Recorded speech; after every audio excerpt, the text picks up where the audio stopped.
Hi crafty friend, I'm Adrienne of Alice Scraps Wonderland and welcome to my channel.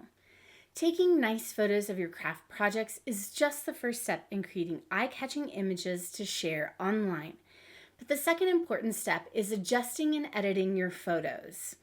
In the first part of this series, I mentioned that the photos I take of my projects are always a little bit darker in lighting than I actually want them. This is so that I can adjust the lighting in the photos without losing any detail.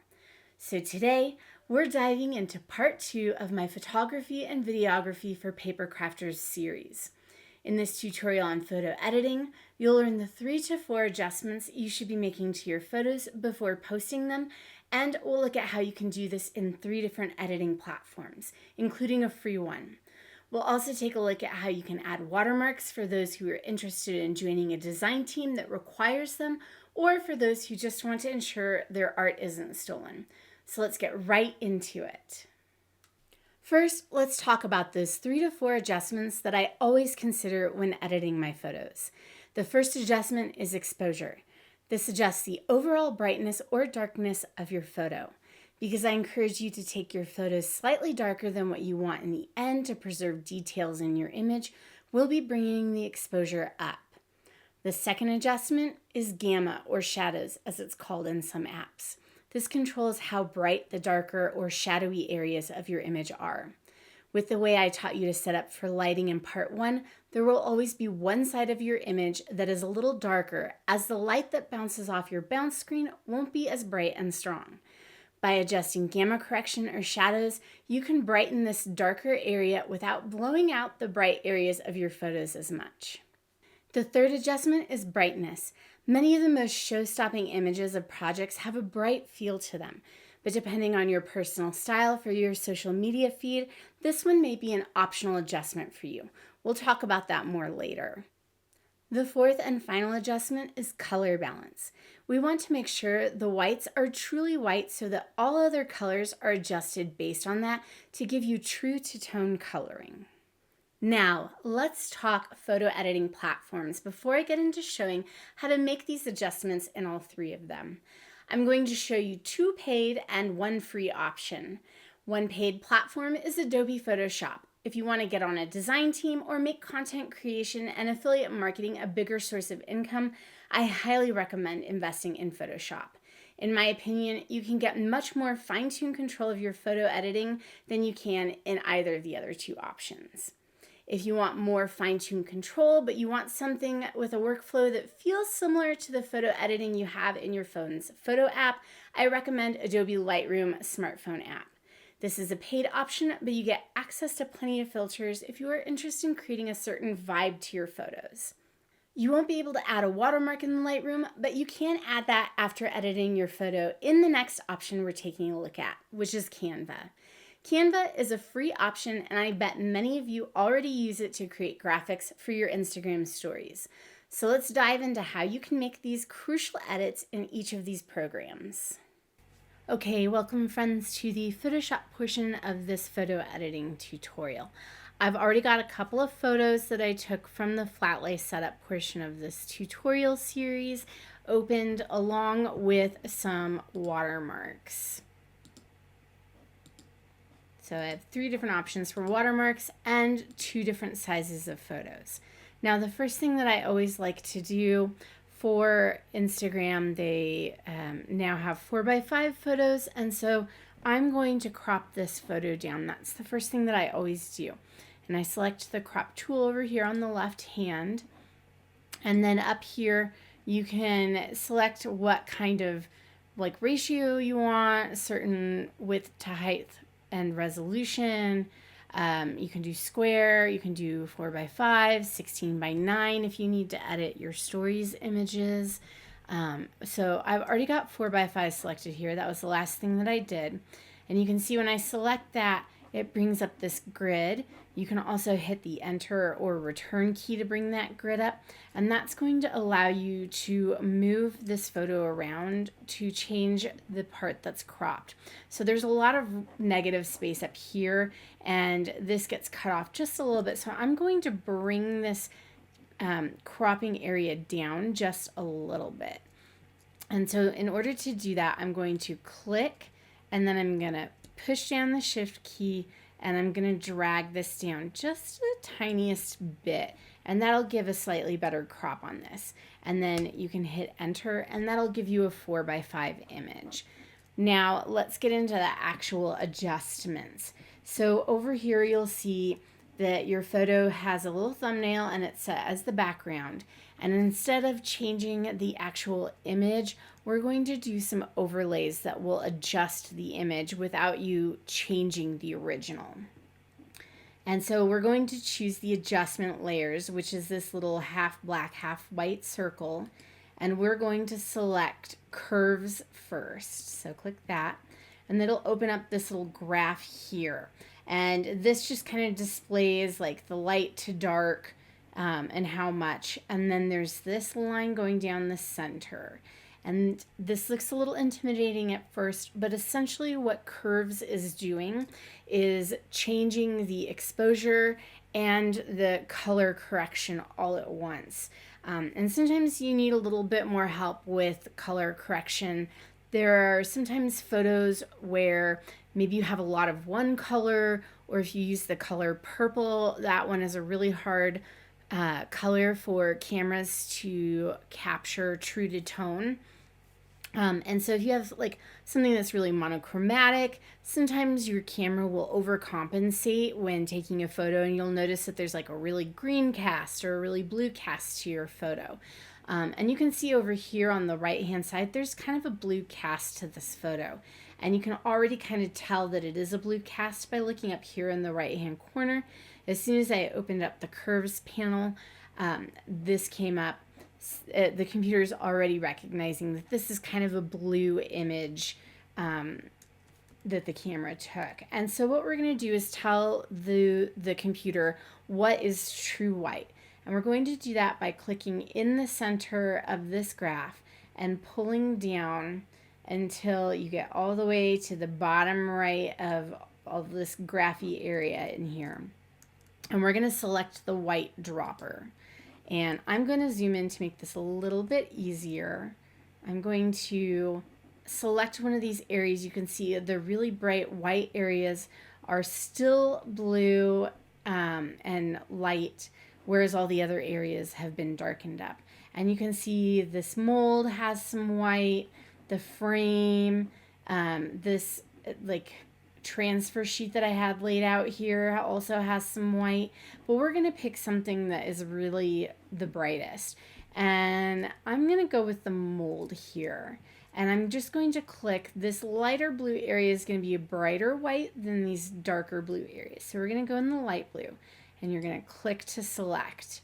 And that'll bring that image back to normal. It won't look weird. And I'm going to zoom out by doing Command 0 on my Mac. And so let's just kind of take a look at this. If you click on this eye here or this eye here, that'll turn that adjustment layer on and off so you can view the original and then view the edited one. So you can see that the original is pretty blue, kind of almost to a green cast on this side over here. And then the adjusted image brings in some of those warmer tones again. Now, the second thing that we want to do is, it'll look like we're adjusting exposure again, but this is where we're going to adjust the gamma or the shadows. We're going to select exposure, and you can see gamma correction here. Now, if you pull this up, it's always going to be centered at 1. You can see that the image is going to darken. And if you pull it down, the image is going to brighten. But this is really about controlling the more shadowy areas. And because this is already pretty close to where I want it, we aren't going to make a huge adjustment. So I'm going to say 1.1, and you can already see that that started to brighten up that image. If we go up 1.15, even a little bit more, if we do 1.2, you can see that that's a really big change in how bright that image is, and it really brightens up what's over here on this darker side. Because as you remember in the first part of my tutorial where we did the setup for lighting, the window was on the right, and the bounce screen was on the left. And the bounce screen area is always going to be a little bit darker than the area that's directly right across from your window. Your window. And so I think maybe 1.2 is maybe a little bit too much of an adjustment. You can see on the mold that it's really starting to lose those details. It looks pretty flat. So if we go back down to 1.1, you can see there's a little bit more shading in his eye. And even that really brought up some of this area on the left-hand side without over brightening and blowing out the right-hand side. Now, the last adjustment that we want to do here is brightness contrast. And this will just brighten up all of the colors and the entire image just a little bit. And you can go really crazy and really blow out your image, but we don't want to do that. So let's start at 0 where it normally is. And I like to go anywhere between 2 and 5. So you can see 5 kind of blows that mold out again, and you start to even lose detail in the shading of the frame. So we're going to try 2. And let's just kind of turn that off and turn it back on. It's subtle, but it's there. And if you have something kind of like shiny in your project, you'll really see it in that one. So like the gold barrel on this paintbrush it's really subtle. When you're first learning it, you have a tendency to over adjust when you're editing your images, but really your changes should be very subtle. So let's again go back to this original image from when we opened it up. The curves that color corrected it and adjusted that exposure a little bit. The exposure layer where we adjusted the gamma for the shadows, and then the brightness, which just adds a tiny little pop of brightness to it. Now, if you want to add your watermark, let's move back over here to the Move tool. Just select this layer, so it's already selected because it's the only one, and I'm going to hit copy. So for me, that's Apple C. I like to use keyboard shortcuts, and Apple V to paste, and you can see that it's right there, and I'm just going to click and drag it to where I want it. And if you want a second one on there, let's do the redesign watermark again. Click on this, copy, and paste, and drag it to where you want it. Now that we've got all of these watermark and adjustments on there, we're going to select by holding down the shift and clicking all of these. And then again, copy, so Apple C, and then we're going to go over to our square image and we're going to paste those right on, and I'm just going to move these 2 watermarks down to about the same place. And so that is how you can edit really quickly by copying and pasting. If you took your photos within about an hour of each other, you can apply those same adjustments to those photos. If you go back the next, another day, and the lighting will be different, if you forgot to take a photo of a specific angle or something, or the supplies that you used, you'll need to do all those editing steps again to edit for that particular lighting situation. So I'm going to go ahead and close out of these, and I'm just going to have these 2 images open, and I'm going to share how you can batch save your images in Photoshop really quickly, which I find really handy if you're on a design team because you're going to be dealing with a lot of photos. So I go into File, and we're going to go to Scripts and then Image Processor, and then we're going to select the photo that we want it in. I've already got it selected here. And you're going to hit open. That's where your files are going to be saved at. And I'm going to do both a JPEG and PSD file. And I always set my quality for JPEG to 10. That'll give you the highest quality image. And then, if this is deselected, you just have to select it. And then some companies require a certain sized image. So if you need to resize to 1200 by 1200, you can do that for your square images, whatever that is that you need to do. and it will resize to fit. But I don't want to do that. I want highest quality and the size image that it originally is. And then I'm going to hit run. And we're going to let the computer do its thing, and it's going to save those images. And then I'm going to go on ahead and just show you here. Let's see, linear grid. And you can see that it saved both a JPEG and PSD files here. And so if you need to go back in and edit those Photoshop documents, you can. And you can just do that by clicking on whatever adjustment it is that you want to adjust and changing that, and then exporting and saving it again. So I will close out of this, and then I'll open up another set of images that I took later in the day and do the Spellbinders watermark, which is like a longer one rather than a round one, just so you can kind of see that, how it works with editing photos that might have harsher shadows or darker, images in Photoshop, and then also doing a different style of watermark. Okay, so I've opened up this other set of photos, and these images I took photos later in the day, and you can see that there's some really harsh shadows here, even over here. The lighting's not as great. I think I might have used an LED panel on this one, I can't remember, but I've got a bunch of images open.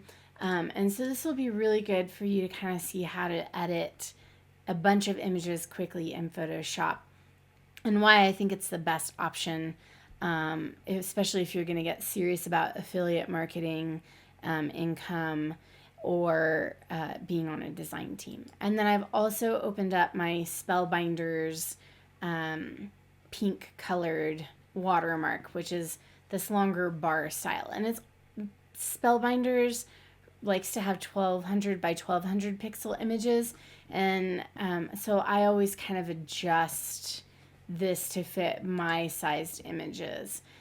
So we're going to start again with the crop, so you can either click here or you can hit C on your keyboard. That's usually the shortcut for crop. And I'm going to crop down these longer images for 4x5, and that's already again selected up here. If not, select 4x5, and then hit enter, or if you've hit this again, it'll bring up that grid, and this needs to probably come up just a tiny bit to give a little bit of negative space above this lace, and that will center this project more in this. Let me bring it up just a little bit more, and then hit enter when you're happy, and that will crop it. And this is a square photo, so we're going to skip that. So again, I'm going to hit enter, and that will bring up the grid, and I can move this by clicking and holding shift and dragging. And then there's one of these angle photos that I took, and you can see there's a little bit up here where this dark area was, where it was kind of off my photography table. So we're going to make sure we don't get that in the image. So we're going to bring that down a little bit. And then that's the square version, and this one. And we're going to bring that up just a tiny bit and hit enter. And now everything's cropped. And I always like to start with the widest out image, so the furthest away. And this one, again, has white in it. So that'll make it easy to adjust with the curves. So again, click on this little circular thing, and then we're going to select curves. And by the way, if you don't have a lot of white in your image, you can always color correct for black by selecting this black dropper up here. And instead of clicking and dragging this down to the bottom right, you can drag it up to the bottom left. And you can see there really isn't a whole lot of dark stuff in here, but if I zoom in here, I could maybe get a little something in here and select the black. But I prefer to tell the computer what true white is, so we're going to go with true white. And there's a lot of stuff to choose from in this as well. I am going to zoom in just a little bit. If you pull it past where this kind of graph light gray area ends, you'll see that the image really like blacks out, and we want to keep it within that area that is white on this image. So we're going to put that little dot right about there, select the white dropper, and all of this is white paper. So let's see, the brightest is probably in here, but looks like maybe there's like a little bit of a blue or a green cast to this image. So we might go ahead and just select in here and tell the computer that that is true white. And I'm going to zoom out. And then again, we're going to do exposure to do the gamma correction. And 1.1, this is because this has LED lighting, I think, in it. It's already pretty bright and harsh, and so we might not need to bring this one up so much, because you can see there really isn't much of a difference between the right side where the window was and the left side where it was just the bounce screen. So we might do 1.05 for this adjustment of gamma, and just ever so slightly bring up the dark area. And then I don't think we need brightness on this because the image is so contrasty and bright already from those harsh LED panels, but I'll show you what happens when you edit for brightness. So let's say we just go up to 5, and you can see that that really just, it starts to kind of feel overly bright, blown out, really harsh. Even to a level 2, maybe that would be okay. I would consider leaving it there. It, 6 or 1/2 dozen of the other for brightness contrast. If you feel like the color balance is off on your image, and it feels, because this is a pretty monochromatic, if you feel like there's just, the pink is too pink and it doesn't seem true, you can do a color balance adjustment layer. And normally what you want to adjust is the midtones. You can adjust shadows, midtones, and highlights. So the highlights will do all this really bright white, lighter areas. The midtones will be kind of like your grays, and medium tones like this medium pink here would probably be caught in that. And if you do shadows, that's going to be the darker stuff. So the shadows in this little thing of gold pearls, the shadows here, this one here from the card, probably this harsh shadow here from that die. And if you feel like maybe the image is too pink, you can add in a little green to it, and you can kind of see how that's changing. So like if you really wanted it to be pink, like super pink, you could bring it down into the magenta.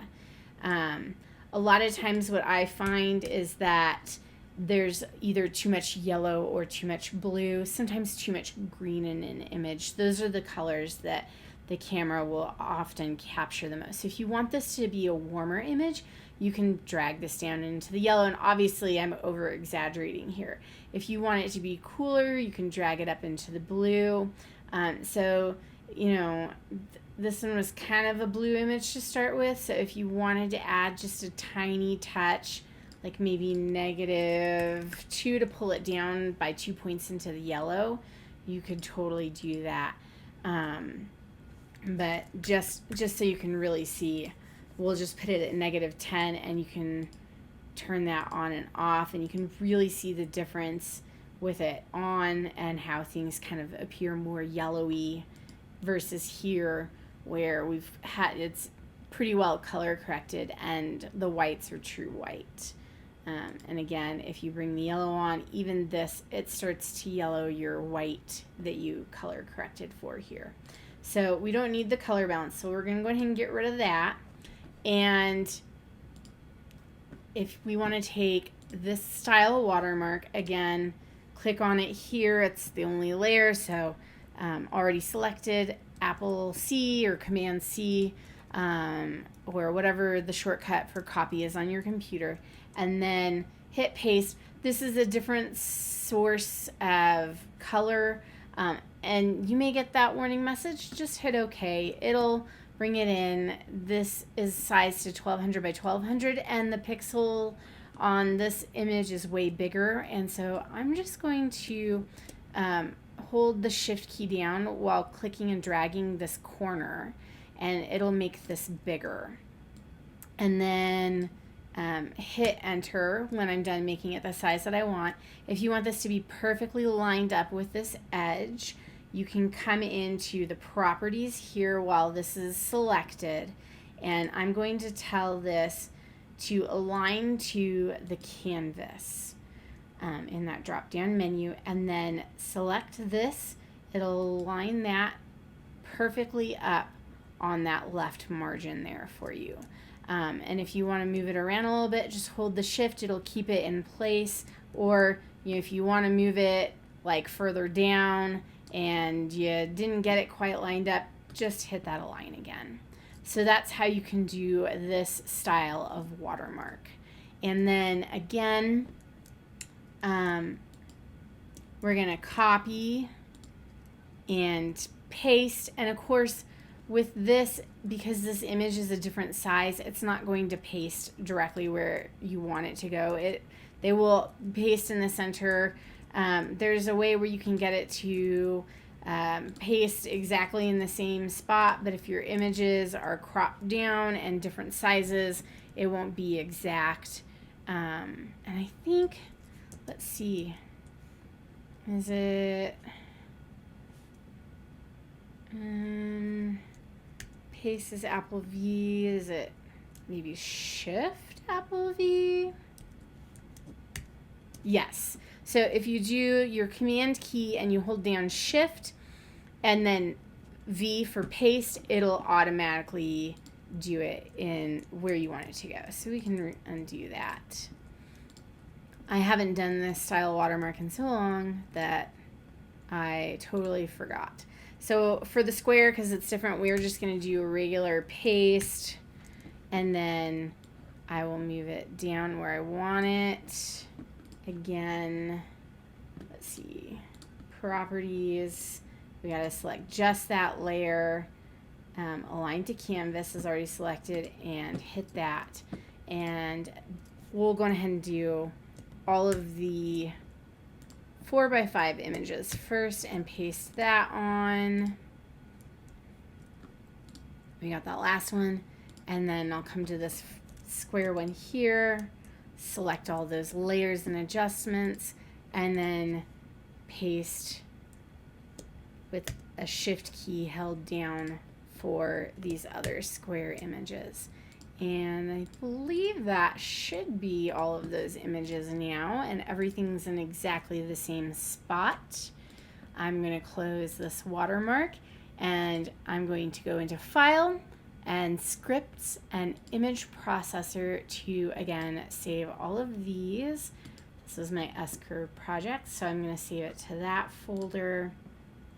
And again, save as a JPEG, 10 for full quality, and PSD. And if you want to resize to fit, click that and put in the size that you want for pixels, and then hit run and let the computer do its thing. This is so much easier than going to each individual image and exporting each one and then saving each image as a Photoshop document. And that's that. So now these are here under JPEG and PSD, and we are done with that. And I will move on to showing you how to edit things in Lightroom on your cell phone. All right, so we are now in Lightroom, and again, this is from Adobe, and I do believe you have to have a paid subscription to continue to use it after your free trial runs out. And this is on my iPhone. You can also do this on Androids as well. And I've got one photo open because it's not really conducive to edit multiple photos at once in Lightroom on your phone. It would be a different if you were using it on your computer, but I wanted to kind of show an option that is really similar to what the basic editing tools are in your phone's Photos app, but have it be just a little higher end and better fine tuning. And I've already got at the bottom of the screen, you can see that icon is highlighted in blue. That's the adjustments. And we're going to go into light, and you can see that there's exposure and shadows are both in here. And there's also a curve. And so you can, kind of like in Photoshop, click and drag. Going this way makes it darker. Going this way makes it brighter. And this is something you could probably play around with. You can see that even just moving this up and down here changes it. You can kind of see that that one bell-shaped ornament gets really blown out. So I haven't played with this too terribly much. So I'm not going to do the curves, but you can kind of see that that's something that you can play with. And so I'm just going to mess with exposure and the shadows, or gamma. And so we're going to bring up the exposure.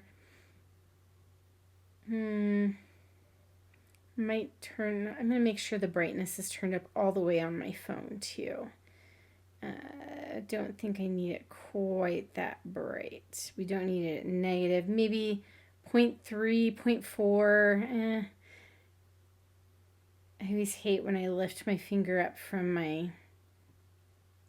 It kind of... There we go, 0.3.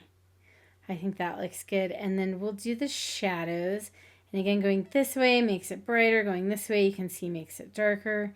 And so we're going to do maybe like plus 5. And then I think if you... I want to see the original. I would like to be able to see the original. Anyway, so that was exposure, that was shadows, and let's see, color. If you want to adjust the temperature, if you think it's a little too blue or yellow, you can change to compensate. So blue will make it cooler, yellow makes it warmer. This image is pretty well...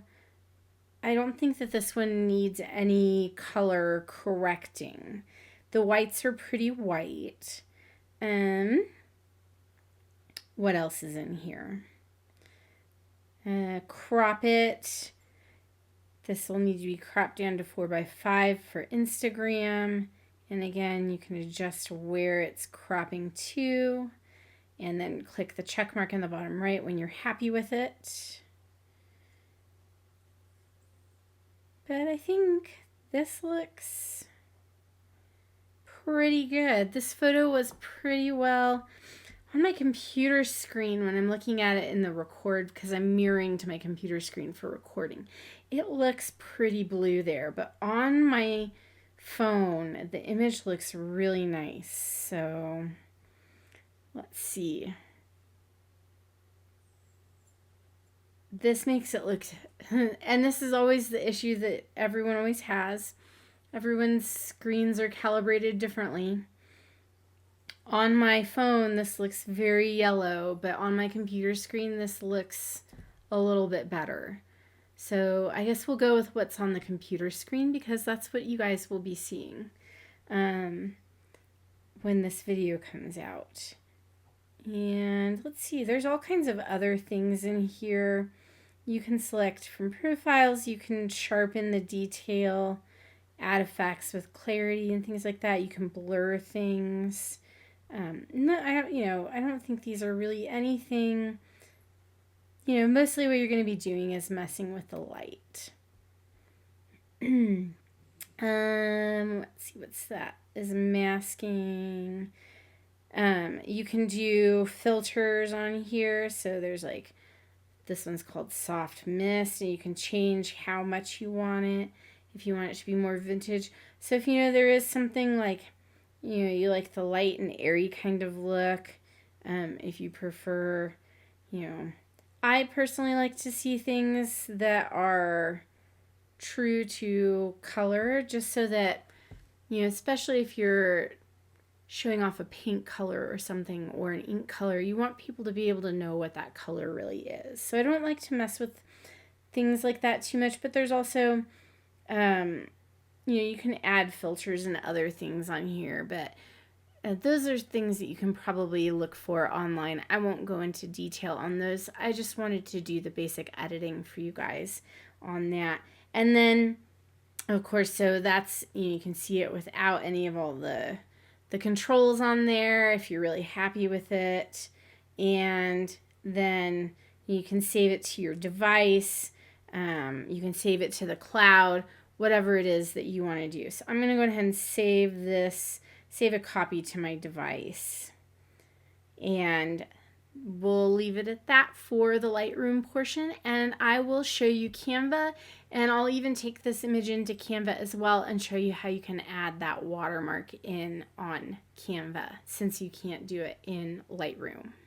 Okay, so I have opened up a document in Canva. You just go to create new, and I typed in Instagram and selected a 4x5 post. And I've already dragged my photos in and watermarks in to be able to edit those. And I just wanted to share this image here is the one that I did in Lightroom, where it looked great on my screen, on my phone, but then on camera for screen mirroring on my computer, which is what was recording for you guys, it didn't look quite right, and I had to make it more yellow. And so here it is yellowed, and then I did a quick edit in Photoshop, which I think is, it might be a little blue, but just so that you can kind of see the difference between how those turn out. And then to just add the watermark, I am going to, because what can happen, if you click on your watermark and you want to move it around, sometimes you'll see that it takes up like the entire screen, and you don't want that. So if that happens, I'm just going to get rid of that for a second. You can lock this layer by right-clicking and hit lock, and that'll lock that background layer for you. And you want to do that after you're done editing. This is just for adding the watermark. And so I'm going to add this version of the watermark. This is pretty big in comparison to the photo, so I'm just going to bring it down in size and put it about there, and then I can copy and paste it onto this image. It'll paste it in exactly the same spot.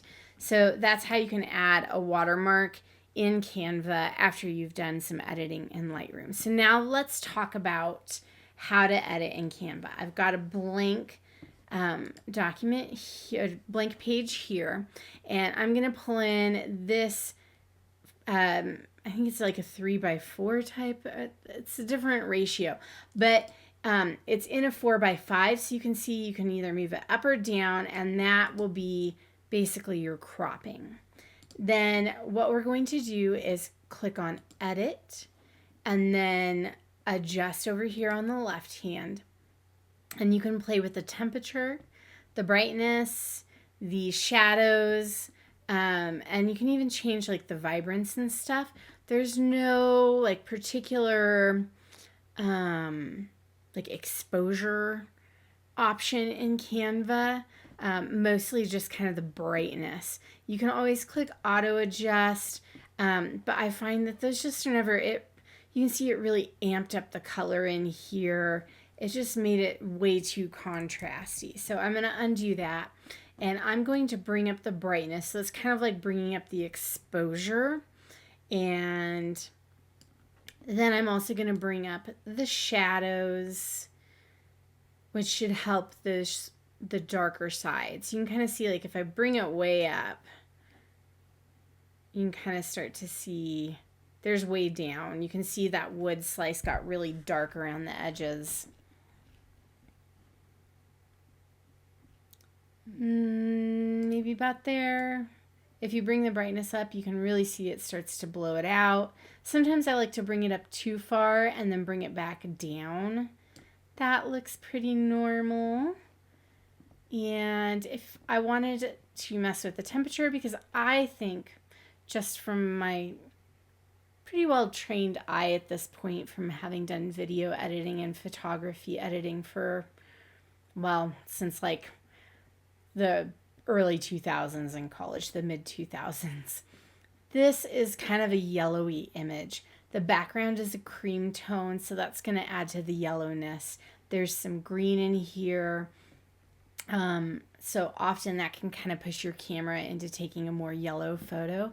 I'm going to mess with the temperature so that you can kind of see when you bring it into the blue, it's really like here obviously is way too blue, right? And this makes it really yellow. You only need to move it like a couple of clicks really for it to kind of come into alignment. And I think maybe like -6, you can still see there's a little bit of warmth to this cream, but it's not making these white areas overly yellow, which is what we want. So I'm going to bring, that's not what I wanted to do. I'm going to add a new page and I'm going to pull up the original just so you can kind of see how that looks and those adjustments. Again, if you've been through this whole thing and you started with the Photoshop, you can really see just how much more of an exceptional editing tool that is. But I totally get if you're just doing this for fun and you want to edit your photos so they look a little bit nicer, Canva can really help. There are lots of other free apps out there, and I encourage you to just do a little Google search and just see what else is out there. Of course, you can always use the editing in your Photos app on your cell phone as well. Apple has some pretty good tools. It's been a really long time since I've had an Android, but I'm sure that they're pretty similar. But anyway, so if you wanted to do, the square image, you would just start a square sized image template in Canva. And then when you're ready to download these, you just go up into share, but we'll do that in a second. I'm going to get rid of that original unedited image there. And I'm going to bring in this. See, here's where you can see if I pull it over and click and drag it, it's going to want to fill up that entire image. So I'm going to lock this layer. And so when I click and drag it, you can see it's not doing that anymore. And I am going to bring that in and size it up a little bit. And so that is how you do watermarks and photo editing in Canva. And then when you're ready to share your design, you can hook up your Instagram and share it directly there, but I always like to download it. And you can tell it you want to download all of the pages, the current page that you're sitting on, a certain number of pages. You can go in and click the ones that you want, or you can type it in here. You want to say, I want 1 and 3. Come on, 1. Okay. 1. Oh, it's not letting me type. Well, a lot of times you can type, so I don't know why it's not letting me do that, but we'll just do all pages and then hit done and then download, and that download will start. And because I'm doing this in Chrome, it won't automatically unzip my files for me. So I'm going to click on it. It'll unzip it. If you're on a PC, it might automatically unzip. If you're using Safari, it'll automatically unzip your images. But there they are with the different editing and the watermarks. And that's it for this editing portion. And let's turn this camera back around on me instead of my computer, and we'll close out this video. And that's it for this photo editing tutorial. Make sure that you drop any questions you have in the comments so I can answer them. Up next in this series is my setup for doing video, and then later we'll look at the program I use for video editing. If you liked this video, be sure to give it a like and to hit the subscribe button. And until next time, happy crafting.